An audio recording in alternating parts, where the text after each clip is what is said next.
aí, galera, bom dia, boa tarde, boa noite para quem está nos assistindo e nos ouvindo também. E aí, pessoal? Bom, hoje estamos... esse mês a gente está em clima de Halloween, né? Que é o famoso Dia das Bruxas. Aqui no Brasil, essa moda de Halloween tá começando a pegar agora e tal. O pessoal tá ficando mais animado. Óbvio que não é igual lá fora, que é... sai pra pegar doce no meio da rua. Aqui a gente tem São Paulo e São Damião. Travessuras, né? E travessura brasileiro faz todo dia, a qualquer hora. Tá sempre fazendo uma merda. Bom, em clima de Halloween, a gente resolveu trazer um episódio no estilo mais terror.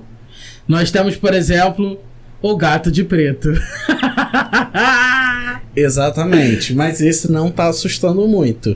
Em compensação, a gente lançou no domingo para os apoiadores. Então, se você não é um apoiador e quer nos apoiar, tem 2 episódios por mês. Vá lá no nosso apoia.se/tudo numa boa. A partir de R$5 você pode pagar no cartão de crédito ou em boleto bancário, que tem essa modalidade lá. Galera, cartão de crédito, porque boleto bancário a gente sempre esquece de pagar.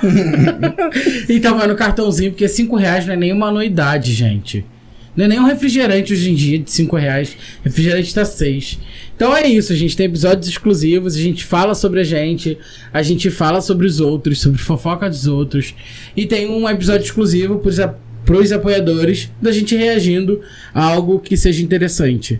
Exatamente. Pra gente, se não sei pra vocês. Exatamente. Então vocês sigam... Começamos esse mês com 2 episódios pros apoiadores. Se você assinar agora, você tem os outros episódios que a gente já lançou, mas os futuros episódios aí. Além disso, temos a nossa caneca, né? Que é lá pro pessoal que nos apoia. E é isso, pra quem é nosso apoiador também, algum tempinho e que vai se tornar algum tempinho, nós damos um presentinho, um mimosinho com lembrança da gente. Bom, vamos lá. Eu montei uma pauta de um episódio sobre lendas urbanas, né? Existia até um filme também de lendas urbanas, foi tipo um sucesso lá nos anos 2000. Sucesso assim, sucesso pro ambiente terror, né? Pra quem gosta desse filme meio gore, assim, umas coisas mais de terror. Só que, zapeando não, né? Passando pelo Twitter, rolou um tweet muito... meio que virou um viral ali, né? Virou um meme, né? Não sei dizer assim. Do Antônio Tabet. Você sabe quem é Antônio Tabet? Não. Tá, Antônio Tabet, ele é um dos criadores ali, do pessoal da galera do Porta dos Fundos. É o coroa lá. Uhum. Ele que era o dono do Kibe Louco. E agora ele tá no Porta dos Fundos há anos e tal. E ele contou uma história no Twitter sobre um apartamento que ele foi visitar. E aí eu separei a história aqui, que é pra dar o início da questão de lendas urbanas. Que literalmente são lendas urbanas são literalmente histórias que vai passando assim, né, de boca em boca e acaba virando uma lenda, que não necessariamente é algo real que aconteceu ou que exista, mas é uma lenda que você não sabe, né? Uhum, não tem certeza. Não tem fatos, não foi preciso. Uhum. E é isso. Fontes da minha cabeça. Enquanto o Andrei tá procurando, galera, não esqueça de nos seguir no nosso perfil oficial no Instagram, que é o @tudonumaboapod. Lá tem o nosso Linktree com todas as plataformas de áudio e vídeo e também com o link do nosso Apoia-se. Tem o meu perfil pessoal, tem o perfil pessoal do Andrei. Se vocês gostam desse tipo de contos, histórias e falas, comentem, reajam, deem pitacos, manda pra gente no direct do nosso perfil oficial. Se não quiser, também pode mandar no perfil pessoal da gente. E é isso, gente. E vamos pra história do Antônio Tabet, que agora eu peguei aqui certo. Beleza. Ele postou o seguinte: vou contar uma historinha aqui. Como alguns de vocês sabem, estou procurando um apartamento para alugar no Rio de Janeiro, de preferência mobiliado e na Zona Sul. Aliás, se souberem de algo, comentem aqui embaixo. E a tarefa tem sido inglória. Ou os imóveis estão muito caros, ou são muito ruins. Isso quando não são ruins e caros ao mesmo tempo. Que é normal do Rio de Janeiro. Inclusive da Zona Sul. Principalmente da Zona Sul, né? Que tem apartamentos muito mais antigos do que, por exemplo, numa Barra da Tijuca. Bom, Hoje mesmo fui ver 5 apartamentos. Enfim. Na semana passada fui com um corretor ver um imóvel na Gávea. E desta vez o apartamento era bastante bom. Planta ótima, bem localizado, reformado. Já no fim da visita, a amiga da proprietária que nos guiava mostrou o que seria o último cômodo. Uma espécie de quartinho que serviria de depósito.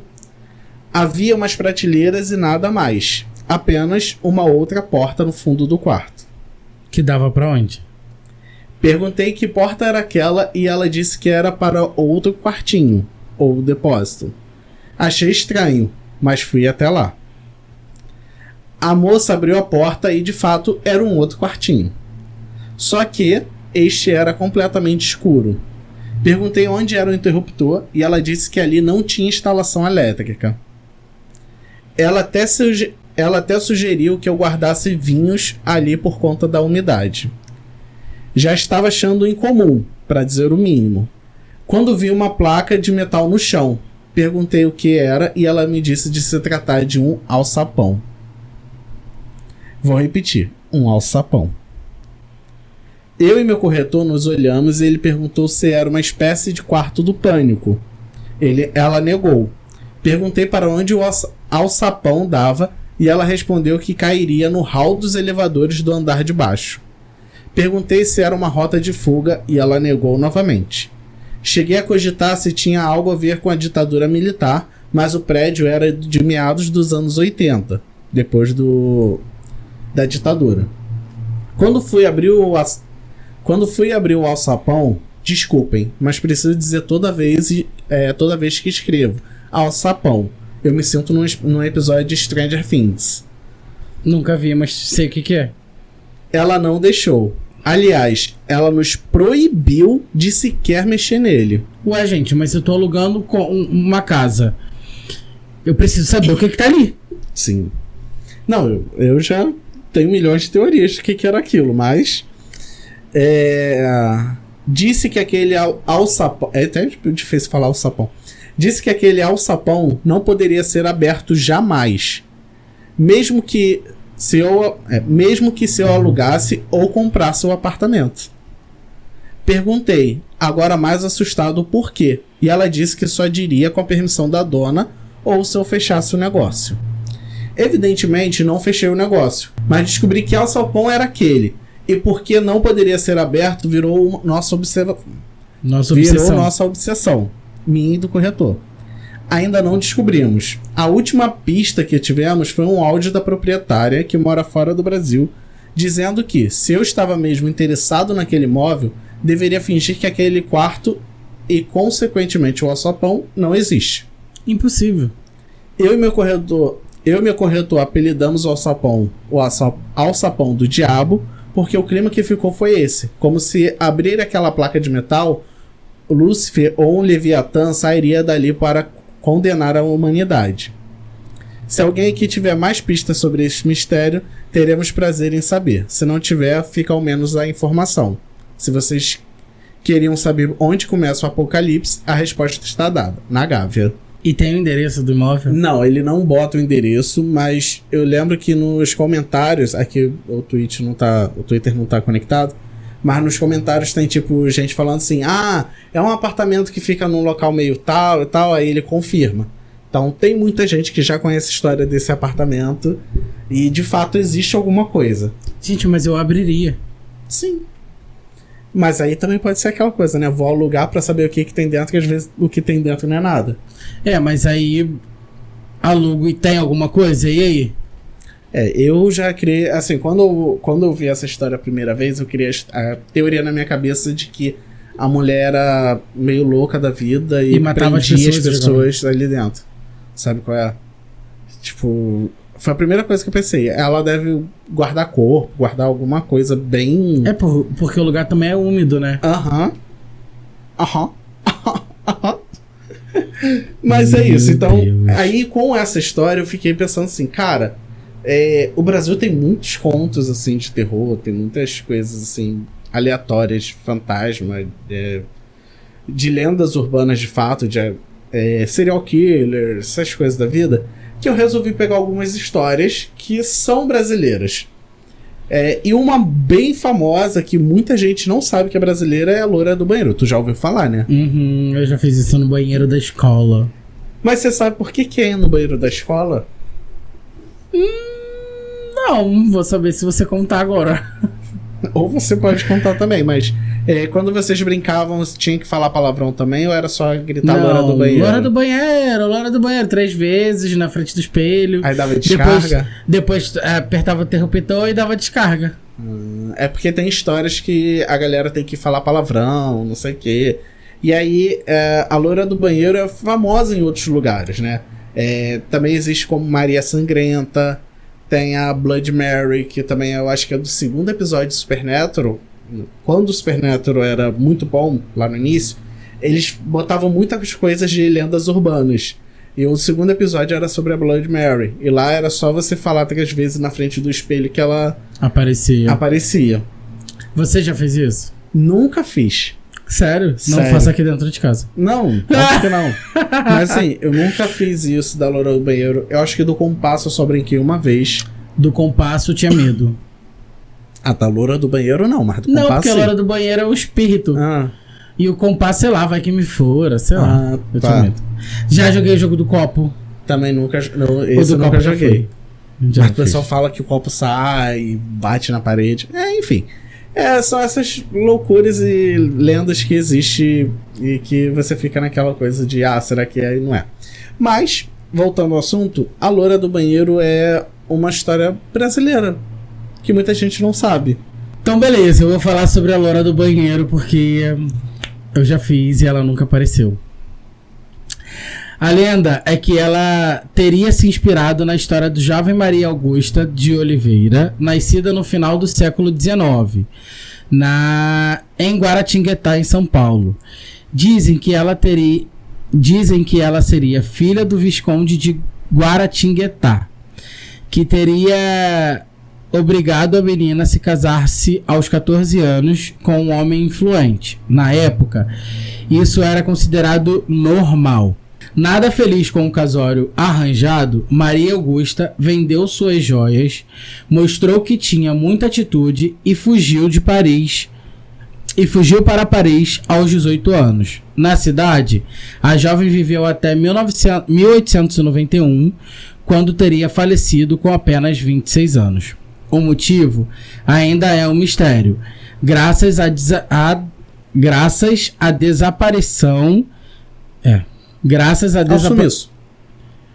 ao sumiço do atestado de óbito da garota. Com a notícia da morte, sua família pediu que o corpo retornasse ao Brasil e fosse colocado em uma urna de vidro na casa da família até que o túmulo ficasse pronto. Gente, olha que bizarro também. É muito doido, né? Tipo, o corpo numa caixa de vidro. Vai ver um corpo. Que louco. Meu Deus. Tipo a Branca de Neve. A Branca de Neve ficou numa caixa de vidro. Se você parar pra pensar bem, é bem creepy também, porque a Branca de Neve tecnicamente estava morta e estava numa caixa de vidro. Verdade. E o príncipe comete uma necrofilia, porque ele beija ela que tecnicamente está morta. Cadê caixa de vidro? Não tô ficasse pronto. Mas, mesmo após a sepultura, mesmo após a sepultura estar pronta para receber o corpo, a mãe de Maria Augusta não quis enterrá-la. Como assim? Queria que ficasse na caixa. Vai empalhar? Foi só após ser acometida por diversos pesadelos, enquanto o corpo estava na casa, que ela consentiu em sepultar a jovem. Algum tempo depois, em 1902, o casarão em que viviam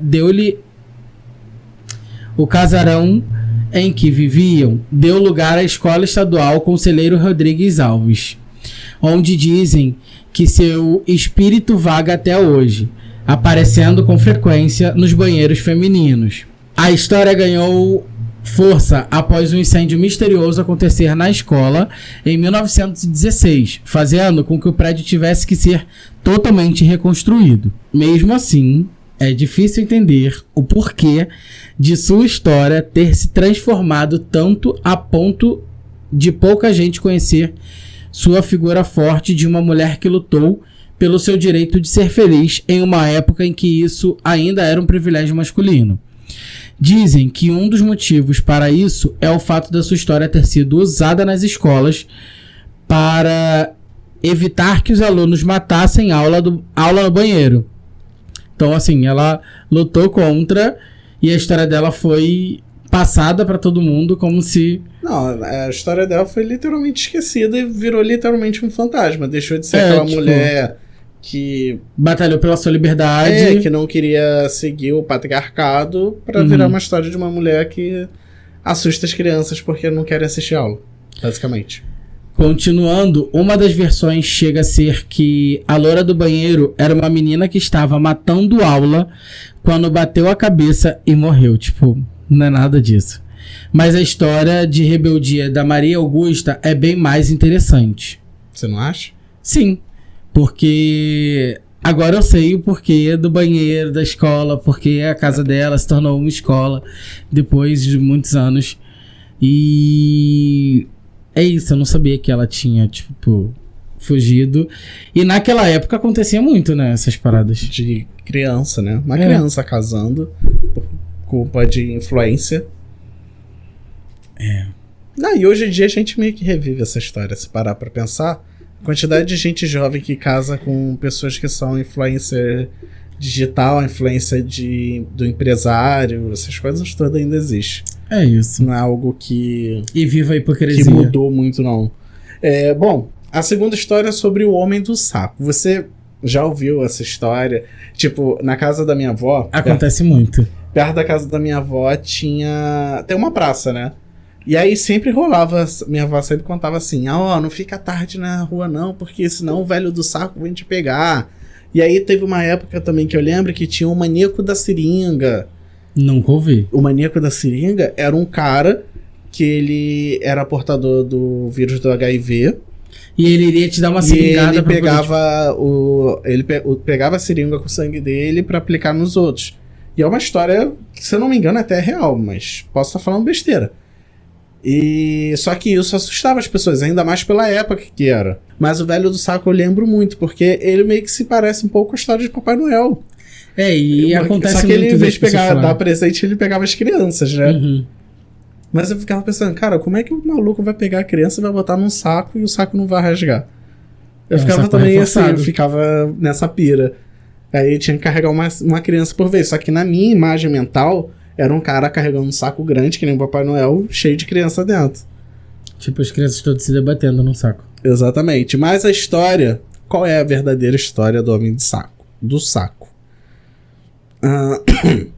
A origem da lenda do Homem de Saco remonta a tempos antigos, quando histórias de advertência eram passadas de geração em geração. Essas histórias tinham o propósito de ensinar lições valiosas para os mais jovens, e o Homem do Saco não é exceção. Imagine-se voltando ao passado, em uma época em que as comunidades eram menores e todos se conheciam. Nas vilas e cidades, as famílias se uniam para educar as crianças sobre os perigos do mundo. Uma maneira eficaz de fazer isso era através de histórias que capturavam a imaginação dos pequenos. Basicamente quer manter o filho sossegado? Assusta ele. Basicamente isso. A lenda do Homem de Saco servia como um alerta para as crianças. Os adultos queriam que elas entendessem a importância de se manterem seguras e obedecerem aos mais velhos. Era uma história que transmitia a mensagem de que, se as crianças se aventurassem longe demais ou desobedecessem, o Homem do Saco poderia aparecer. Ao longo do tempo, essa lenda foi se espalhando e se transformando. Detalhes foram adicionados e a figura do Homem do Saco ganhou um ar mais sombrio e misterioso. Ele se tornou um símbolo de advertência, lembrando a todos que é vital prestar atenção aos avisos dos adultos e evitar situações perigosas. Sim. Então, o Homem do Saco não existe, é uma lenda. Foi criado para colocar medo nas crianças e educá-las. Mas basicamente essas lendas todas, tipo, Monteiro Lobato trabalhava muito nisso. Tipo, o Sítio do Pica-Pau Amarelo tem várias figuras que são um pouco aterrorizantes, né? Tipo o Curupira, Cuca, o Saci. Saci-Pererê, A Emília, cara, uma boneca. Uma boneca de toda pano. costurada. É tipo Chuck, o boneco assassino. Só que de forma lírica, lúdica. Nossa, que forma lírica, lúdica. É, uma coisa mais mimosinha, mais delicada. Uhum. Tá certo, não foi certo? Tá, por isso que eu elogiei. Ah, tá. Não sei, achei que foi o deboche. Não. A Lenda do Corpo Seco, eu não sei disso, não. Então, na primeira e na segunda temporada de Cidade Invisível, eles falam um pouco sobre o corpo seco. Não lembra que o Marcos Pigozzi, ele luta com o corpo seco e mata no final. E aí o espírito do corpo seco entra nele. Por isso que na segunda temporada ele tá se desfazendo ali, tá se definhando, que é o espírito do corpo seco. Tem também a Lenda do Corpo Seco. A história começa com um homem generoso. Generoso não, ao contrário. A história começa com um homem ganancioso e egoísta. Um homem que em vida era conhecido por sua avareza e falta de compaixão. Diz-se que ele acumulou muitas riquezas e enganou muitas pessoas para alcançar seus objetivos. Porém, a justiça não demorou a chegar. Vamos lá. A história. A história diz que após sua morte, algo estranho aconteceu. O corpo do homem, em vez de se decompor, começou a encolher e a enrugar-se, secando como uma folha ao vento. As pessoas da aldeia o testemunharam esse fenômeno inexplicável. Entenderam que se tratava de um castigo divino. Assim, o corpo seco passou a ser contado como um exemplo de como a ganância e a crueldade podem ser consequências terríveis. A lenda foi usada para ensinar lições sobre os valores morais e a importância de tratar os outros com bondade e respeito. Com o tempo, essa história se espalhou para todo o Brasil, tomando diferentes formas em várias regiões. O corpo seco se tornou um símbolo duradouro e que nossas ações, boas ou más, têm repercussão e vão além da vida. Enquanto não podemos afirmar com certeza a origem precisa dessa lenda, sua mensagem permanece forte. O corpo seco nos lembra que a moralidade é algo que transcende o tempo e a cultura, e que as histórias como essa continuam a nos ensinar valiosas lições até os dias de hoje. E uma observação: todo o folclore brasileiro também são lendas urbanas. Algumas histórias do folclore são bem assustadoras, mas não passa de uma lenda urbana também. Uhum.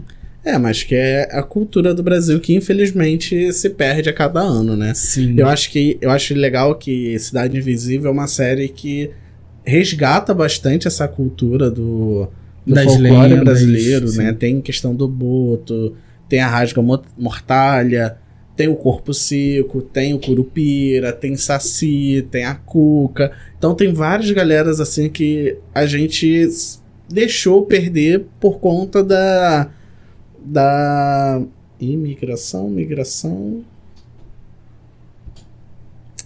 por conta da cultura americana, né? Porque a galera começou a focar muito na cultura americana de terror, né? Que é tipo Jason, Fred, Jigsaw, não sei o quê. E começou a esquecer as histórias, as lendas que a gente tem, que são algumas bem aterrorizantes e outras não, mas a gente tem a cultura suficiente para manter e criar filmes e histórias muito legais. Bom, vamos para a próxima história, que aí eu vou falar de uma história que é bem local de um amigo nosso, né, que é o nosso apoiador, que é do Recife, né, que é o Thiago. Então essa para ele também, que é A Emparedada do Recife. Thiago, se você souber, você me manda mensagem para saber se você conhece essa história e se a história tá correta, tá? Porque como é lenda urbana, cada momento pode criar uma história nova e diferente até chegar a gente. No Recife, do final do século XIX, um rico e odioso comerciante da cidade descobriu que sua única filha havia engravidado de um malandro conhecido nas cercanias. O que é cercanias? Não sei. Não obstante, o sujeito também havia se deitado com a esposa do comerciante. Porra, cara também... Brincadeira. Para preservar a honra da família, tentou casar a filha com um primo, mas ao descobrir a história, este recusou a moça. O comerciante, possesso, atou pés e mãos da filha à corrente, cobriu-lhe com lençol e, com a ajuda de um comparsa, empurrou a jovem para um buraco aberto em um banheiro no próprio quarto. Ali, mandou pôr tijolos e acimentar, para emparedar a menina viva. A história acima é uma lenda urbana contada por muita gente no Recife. Foi criada pelo escritor Carneiro Vilela e publicada como folhetim nos jornais da época. Acontece que o local e até mesmo o prédio em que se passa existem de verdade. E conforme a história saiu das páginas para as ruas, começaram a surgir os relatos assombrados no endereço. Há quem diga que, ao passar pelo sobrado na Rua Nova, no bairro Santo Antônio, escuta-se gritos abafados. Uma moça pedia socorro. Também há quem diga ter ouvido os sons das correntes em que a jovem foi presa. Por fim, há mesmo quem relate ter ouvido as súplicas e desmaiado. Ao acordar, estava dentro de casa, de frente para uma parede. Então, assim... É engraçado, tipo... Às vezes a gente tá numa roda de amigos e conversa sobre alguma situação de lendas urbanas, mas a gente... Eu, por exemplo, digo por mim... Eu nunca parei pra ler o real significado sobre a loira do banheiro.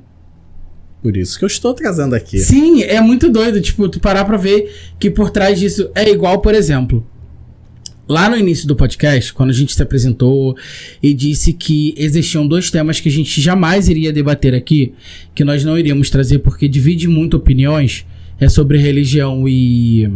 política, mas uma coisa que me deixa muito encucado são as histórias sobre entidades da religião de matriz africana, que eles cultuam, e eu acho muito intrigante como era antigamente, como aconteceu, e é basicamente uma história de lendas urbanas, e é muito, muito engraçado, porque a gente julga, fala ou age hoje em dia, mas a gente não sabe como foi, como aconteceu antigamente. Às vezes é uma parada muito surreal que aconteceu e que é isso. Uhum. É igual, por exemplo, o conto de uma Bíblia. O que está escrito numa Bíblia foi criado pelo homem. E o homem que criou as histórias, tipo, com base no que foi passado pela cultura divina e de antigamente, enfim. Mas é aquela questão, é a mitologia. Uhum. Existe a mitologia grega, romana, egípcia e tem a mitologia, vou botar judaica, talvez, judaica e... seria judaica e católica, né? Porque até o Velho Testamento é judaico, no Novo depois, já se torna já católico, crente e essas coisas todas. Então, é isso, é uma mitologia. Mas que também louco, ninguém pode comprovar muito, né? Sim. Como as outras mitologias. É muito doido, tipo, vendo essas histórias, lendo essa história com você, me veio isso na cabeça, tipo, é muito doido. É por isso que eu acredito em tudo, ao mesmo tempo eu tenho questionamentos de tudo também. Entendeu? Porque eu acho que existe, eu acho que, porra, não é um planeta imenso desse, com galáxias, não ter possibilidade de ter coisas externas e coisas sobrenaturais ou poderosas e tudo mais. É isso. Por isso também que eu acredito em extraterrestre, acredito em que a gente vive numa simulação e tudo mais. As loucuras da vida. Eu acredito na vida. Um beijo da Anitta. Bom, então, o pessoal de Recife que tá ouvindo a gente, né, que talvez não seja só uma pessoa, pode ter várias. Se vocês conhecem essas histórias, né, basicamente sobre essa do Recife, confirma pra gente se existe. E a próxima vez que a gente for pra Recife, eu quero ir nessa rua. Eu quero ver se é verdade. Vamos passar lá de noite. Não, calma. Ei, calma. Bom, vamos pra próxima. Carroça vazia. Vamos lá, próximo conto. A carroça vazia.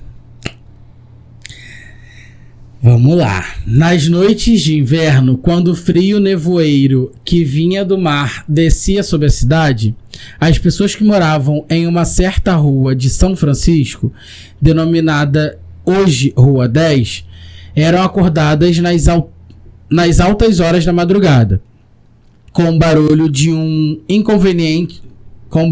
uma inconveniente carroça. Essa carroça se locomovia de forma tão lenta que os moradores, já irritados, levantavam-se das suas camas para verificar o que estava acontecendo.